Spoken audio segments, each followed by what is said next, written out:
And we're back.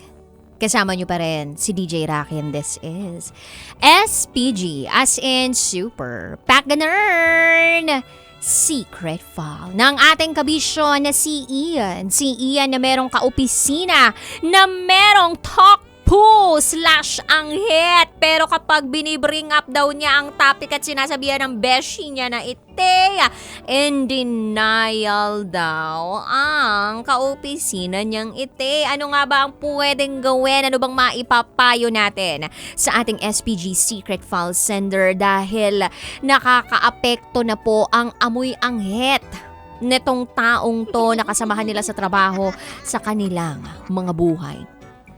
Hoy ang hirap kaya kapag may naaamoy kang hindi maayos. O sabihin natin mabaho na lang, okay? Mahirap yun. Hindi ka makakapag-concentrate. Ako, yung ilong ko, kahit na ganito, medyo cutie-patootie size lang siya. Ang lawak ng naaamoy nito. Oo. Ultimo kasingit-singitan ng isang tao, maaamoy nito. Kaya pag merong mabaho, ang hirap mag-concentrate. Minsan nga tinatry kong huminga sa bibig. Pag ganon. Pero, ang hirap pa rin. Anyway, so pakinggan na po natin ang mga kabisyo natin nag-share ng kanilang mga thoughts, comment suggestions, and violent reactions. Ito po ang sabi ni Aynor Casas.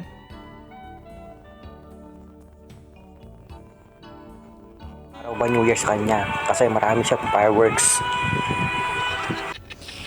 Sabihin doon sa mismong kasamahan ni Sender kung araw-araw daw ba New Year sa kanila kasi araw-araw may pa-fireworks siya, gano'n. Paano naman ikaw seseryosohin nun? Wala ba siyang jowa? Yung kasamahan mo, wala siyang jowa? Kaya siguro. Diba kasama yun eh? Kasama yun sa criteria for judging kung malinis ba to sa katawan. Pero kasi may iba unaware. Depende kung saan nanggagaling yung amoy Depende kung saan nanggagaling yung hindi maipaliwanag na amoy. Kasi kapag sa bibig, may possible problem sa digestive system ng mismong tao na unaware siya. So, posible yun. Hindi dahil sa wala siyang hygiene. But because immune na siya doon sa amoy ng bibig niya that is formed doon sa mismong digestive system niya. Meron pong ganon na unaware. Pero meron namang iba, sobrang tamad mag-toothbrush. So yun, kapag aware ka na hindi ka masyadong magaling sa hygiene mo, yan, doon na nagkakaproblema. Pero yung may nag-raise na sa'yo na, may amoy ka, ganyan, hindi mo sineryoso o in denial ka, ang hirap naman kausap nun, B. Anyway, eto naman sabi ni Jomar Palulim. Nakakaamoy talaga kami ng ganyan, lalo na sa mga taong pagod katatrabaho sa arawan. Alam mo yung tipong nagsinigang ka ng bayabas, ganun na ganun ang amoy nun. Basta mamaya pupunta ako sa Marikina at mag-aalay ng deodorant para hindi mga amoy bayabas pag nagpa-picture kay DJ Rocky from Jomar Palulim. Uy, talaga pupunta ka sa hapag sa Marikina, alas 6 ng gabi? Para sa San Miguel Pilsen 2024. Ay, ang saya naman. O sige basta magtawas muna kayo bago kayo pumunta dun Ano bang amoy ng bayabas? Di ba iba yung sinasabi nilang maamoy na prutas? Tapos kapag may tokpo ka, ganun yung amoy mo. Amoy chiko. Yun yata yun amoy chiko. May song pa nga na ganun Amoy chiko na naman. Di ba yun? Iba pa yung amoy chiko. So, ano yung amoy chiko? Yung parang lasing na lasing ka? Ganun ba yun? Amoy lasing yung chiko. Okay. Pag amoy bayabas, yun yung amoy tokpo. Hindi kasi ako amoy mapanghi. Sorry, hindi kasi ako mahilig sa fruits. Hindi ako kumakain ng ibang fruits Ang alam ko lang apple, banana, orange. Yun lang, mga pineapple, yan. Yung mga common fruits. Pero yung iba, yung mga santol, bayabas, langka, melon, hindi ko kinakain po yun. So, hindi ko masyadong inaamoy yung mga ganun. Kapag Naamoy ko nga yung amoy ng buko. Parang nasusuka na ako. Ewan ko ba sa utak ko? May something din. Hi kay Melchor Rutano. Ayan. Hi kay Darwin Russell na nagsasabing, I remember na may nagsabi sa akin noon about my BO na amoy ng katabi ko sa classroom. Ang sinabi lang sa akin ay bumili ka ng deodorant, amoy paksiw ka, pre. Sa sender, try mo bumili ng deodorant na may pang extra or na may extra para ibigay mo sa bestie mo. Hindi mo lang siya basta sasabihan, reregaluhan mo talaga siya. O kaya, ganito na lang, sabihin mo dun sa HR ninyo sa kumpanya, magpa-sampling sila ng mga deodorant. Oo, tapos lahat na empleyado bibigyan. Tapos, specifically, ang magde-demo nun ay yung Beshi Waps mo. Eh di, pag ganun, sabi mo, uy, ang bango mo dyan. Tapos araw-arawin niya na yun. Wow! What a brilliant idea! Basic! Charot! Uy, daharot. Uy, pero pwede yun, ha? Pero medyo marami nga lang proseso. Regaluhan mo. O, diba? Ma-appreciate niya naman siguro yun. Anyway, eto naman ang sabi ng ating kabisyo na si Brian Mariano. Iyan, sabihin mo ang totoo sa kaibigan mo na amoy tokpo siya. Kung magalit siya, sabihin mo sa kanya na amuyin ang sarili niya. Doon niya marirealize na amoy tokpo nga siya. Tapos tulungan mo na lang siyang bumili ng deodorant para sa kinabukasan. Wala na siyang amoy. Yan lang ang may tutulong ko. Maraming salamat, DJ Rocky. From Brian Mariano. Ito pa sabi ni Aliana, maray na hapon. Maraming beses na rin ako naka-encounter na may putok. Pag nakakalapit ako, sila sa akin, tinitiis ko talagang hindi huminga. Hindi ko rin masabihan kasi feeling ko magagalit or nakakahiya kung sa akin pa manggaling. Basta ganun ang feeling ko. Kaya hindi na talaga ako humihinga pag nakakatabi ako na may putok. Siguro naman alam din nila yon o naamoy naman din nila ang sarili nila. Kaya no need pang sabihin yung ganun. Sadyang siguro kahit anong ligo nila, nasingaw pa rin. Tayo na lang ang mag-adjust pag may makakatabi tayong may putok. Bakit naman ganun? Pero feeling ko unaware eh. May iba kasi unaware talaga sila. Tapos kahit anong ligo rin, yung fluid or yung sweat nila, meron ng amoy. Depende rin kasi siya sa kinakain ng tao. May ganun silang sinasabi. Yung parang depende siya sa kinakain ng tao. So, yung kinakain mo, magkakaroon siya ng epekto doon sa fluid na nilalabas ng katawan mo. 'Di ba? Same goes doon sa pagkain kinakain mo. So, kung ano yung kinain mo, for example, kumain ka ng kilawin. 'Di ba? Mararamdaman mo medyo parang may acid sa loob ng tiyan mo kasi may kaasiman. O kaya naman kapag kumain ka ng dinuguan, o 'di ba? Ang ending nun, makikita mo ang mga comets, makikita mo ang mga planets na kulay itim or dark brown. Very graphic tong pakinggan pero diba, may effect talaga siya doon sa inilalabas ng katawan natin. So whatever you take, whatever you eat, whatever you drink, may epekto po siya sa inilalabas ng katawan natin. So yung sweat, possible na yung sa iba, kaya ganun yung amoy kasi hindi masyado nutritious yung in-intake nila. Or meron silang condition. I'm not an expert. Napakinggan ko lang po yung mga explanation na yon sa science teacher ko nung second year high school ako, biology. Ito naman sabi ni Juanito, DJ Rocky, ang ganda mo. Mas masarap na talagang manood ng radyo kaysa makinig. Uy, salamat Hi kay June Alcala, Mark Joseph Guerrero aka Dadang Smooth. Good afternoon po, Ma'am Rocky. Medyo mahirap yung solution na mo dyan kasi medyo ewan ko lang kung if ever baka medyo offensive sa depende kasi sa ugali nung person na yung may ganyang unwanted smell tapos sisitay mo baka kasi pag minsan nasabi mo sa kanya baka hindi niya magustuhan yung advice mo baka magkasama kayo ng loob parang Kaya for me, ang ginagawa ko na lang is hindi ko na lang siya, hayaan ko na lang siya. Total naman kasi ako, sanay na ako sa amoy talaga ng mga unwanted na amoy Kasi hindi ko alam, immune na ako, parang gano'n. Siguro manhid na ako. Ganun siguro ako kamanhid. No?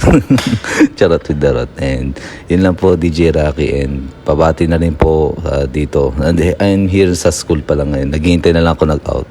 Then nagpapalamig lang po ako dito. Ako nga. And para shoutout na rin po sa Team Rocketeers, Team TechP. And shoutout sa mga students ko. Smooth. Ang bait naman ni Sir Dodong Smooth. Wag na lang sabihin kasi baka maka-offend pa. Kaya naman daw niyang magtiis. Total, sanay naman daw siya doon. I guess for some people, sanay na talaga sila. I mean, hindi naman sa sanay. They can tolerate the smell.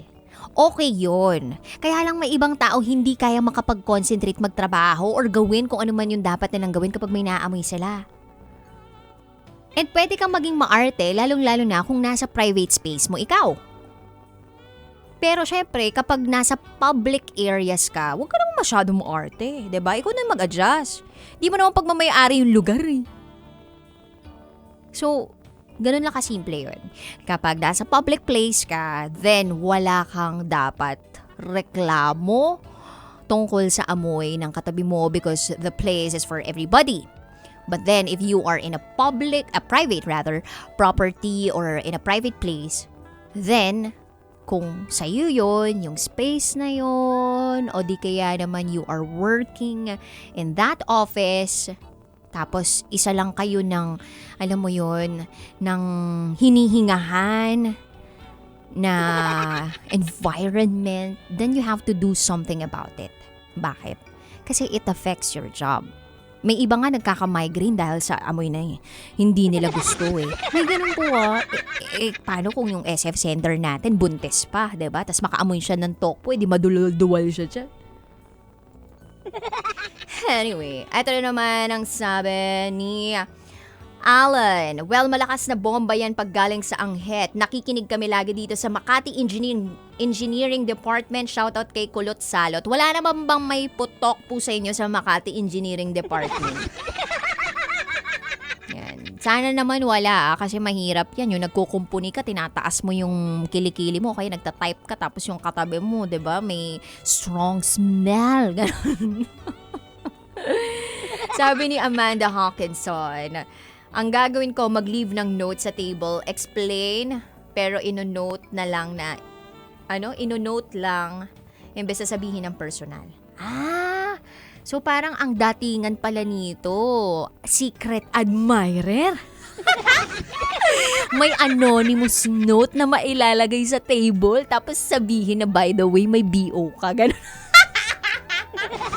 Ba't naman gano'n Ba't naman gano'n ang paraan?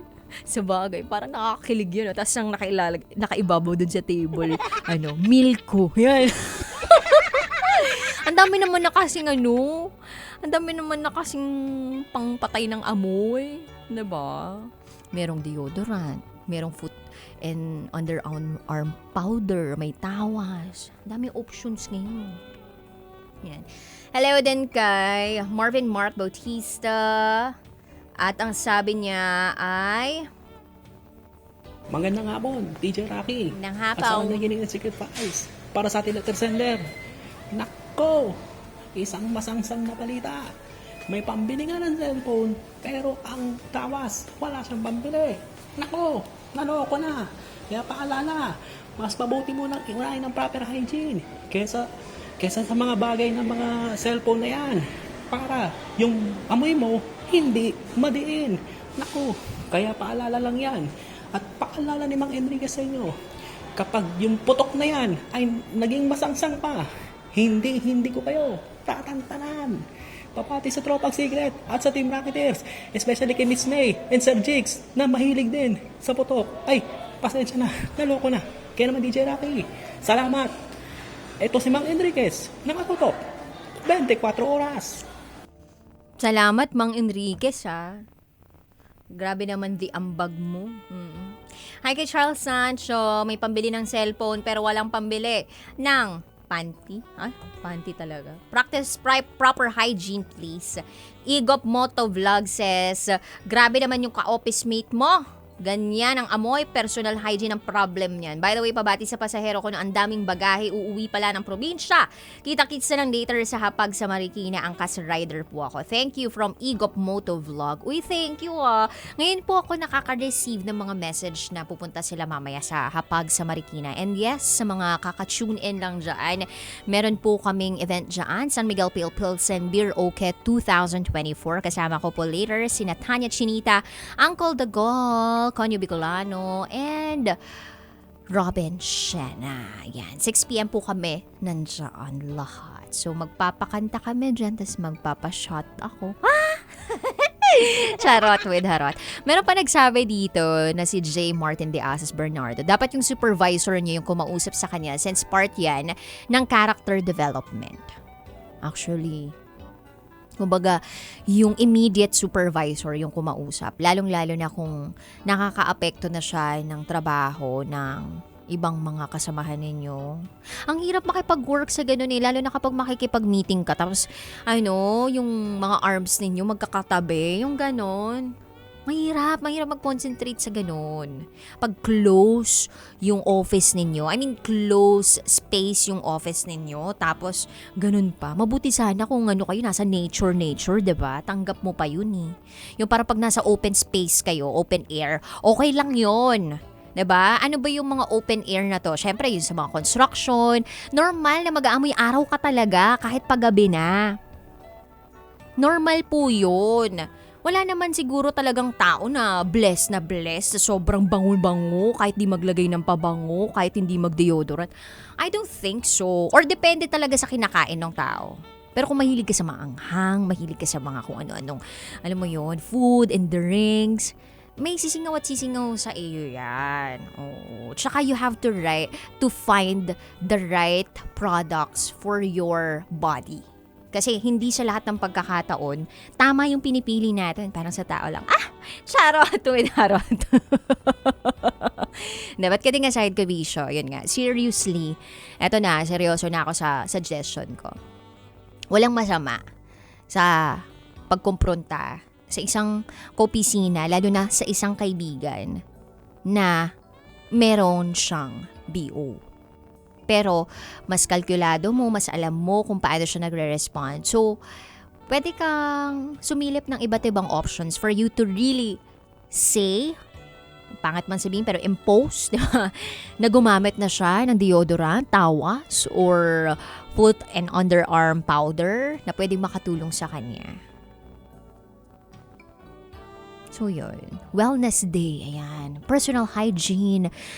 Training. Ayan. Yung mga ganun. Pwedeng isuggest nyo yun sa office ninyo. Sabihin sa supervisor kung siya rin mismo nakaamoy. Ganyan. Para matulungan. Kasi kapag tunay mong kaibigan, sasabihin mo talaga yung katotohanan kahit super sakit.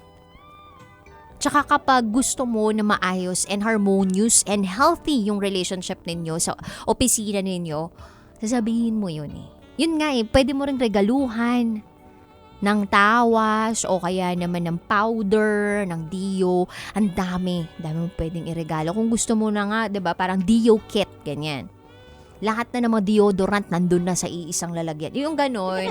So, ikaw na bahalang mamili dun sa mga sinuggest namin. Pero kung hindi pa rin effective kahit na maglagay siya nun, I think ang pinaka maganda talagang gawin is paresignin na siya. Wow! Charot! Uwidarot! Ang magandang gawin, subukan mo siyang paligawan o kaya naman ipa-date tapos sabi mo, ipa-date tapos sabi mo, eto talaga yon. Kaya ka siguro ginost niyan kasi ganito yung amoy mo. Ang ganun, di ba? Ang harsh. Anyway, we can always say something painful in a kind manner. Yun. So, it's about saying the right thing, how you would say it, and yung feeling, yung subtle, or yung subtext nung sinabi mo. Ba't may subtext? Ano to? Gagawa ng script? Bahala na kayo dyan. Anyway, if you wanna share your secrets, share to me, raketera@gmail.com. I gotta say, BRB as in Back on Breaker. So with me, DJ Rocky, and you are listening here sa station number 1, 90.7 Love Radio. This is SPG, as in Super Packanern Secret File. Kailangan pa bang i-memorize yan? Love Radio. Basic!